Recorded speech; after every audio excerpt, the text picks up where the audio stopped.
could come up with was my neck. Although I will always credit my daughter's words that July day as the ones I needed to hear, words that literally saved my life, I also think about my son who stayed with me after Paul left. Brett watched over me to get me through those first couple days when I was filled with complete self-hatred. This kid stayed with me while the others spent the day at the beach. I was grateful they went to be with other family. The shame was almost unbearable. Brett took me to lunch at a restaurant where I could barely keep from laying my aching head on the table. Just seeing and smelling his chili cheese fries came close to making me hurl. I was conscious enough, however, to realize that I had to do something as soon as possible that would make my family understand that I was serious about addressing my drinking. That same day, a Facebook advertisement popped up on my feed for Jen Couch's Sober Sis 21-Day Reset program. I immediately signed up. The timing of this program appearing before me was no accident. It was a genuine gift from God. That evening, while the others were still at the beach, I asked Brett to take me to an AA meeting. As I was walking into the meeting, I looked back at him in his car. He was crying. I know he was scared. I'll never forget how a man from AA witnessed this, walked over to my son, praised him for bringing me, and asked if there was anything he could do for him. He sat with Brett and they talked for a few minutes. He even came out of the meeting and checked on Brett again. The people in the meeting gave me a big book that belonged to a longtime member who had passed away.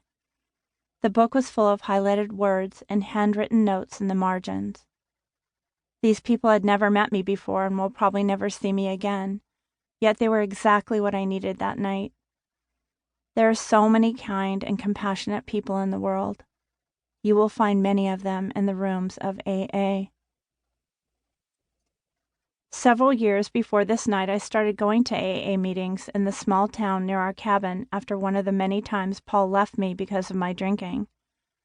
I'll never forget those people. They took me in when I was at one of the lowest points in my life. Little did I know there would be an even lower point to come. I continued to attend meetings, and I managed to stay sober for several months, but it didn't last. A couple of months before I stopped for good, I ran into one of the women from the group at the grocery store, and I had a bottle of wine in my cart. I heard myself telling her the wine wasn't for me.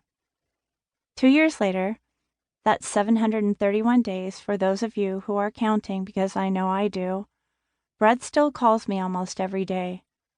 He does so not to check on me, but to check in with me. We have meaningful conversations about life, and I remember all of them. Even though Brett never really thought I had a serious drinking problem, he is clearly no longer worried about me. I am present. I am his mother. All is as it should be. Such is the strength of denial when it comes to drinking, that a child talking to their parent may not even hit home.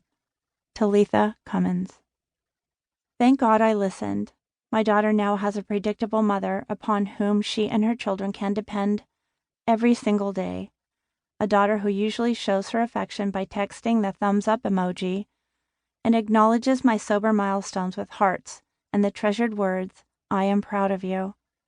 I can feel the connection with her, even though she has a harder time talking about it. She calls me now for no apparent reason, something she hadn't done in a while. Before I stopped drinking, I spent hours on the internet searching to see if I really had a drinking problem, more times than not, with a glass of Sauvignon Blanc in my hands. And of course, the internet makes it possible to find a source to support any opinion under the sun, no matter how outrageously unscientific it might be. Just the fact that I was looking on the internet to see how bad my drinking was should have been my first clue, right? Nope, because I could always find a reason for concluding that things weren't that bad, whatever that means. I ignored that small voice inside that was telling me the truth the whole time. I refused to listen because I just wasn't ready. Until I was. Now I listen to that voice every day, and I can feel in my head, heart, and body that alcohol has lost its grip on me. How did it happen? Well, I did something that was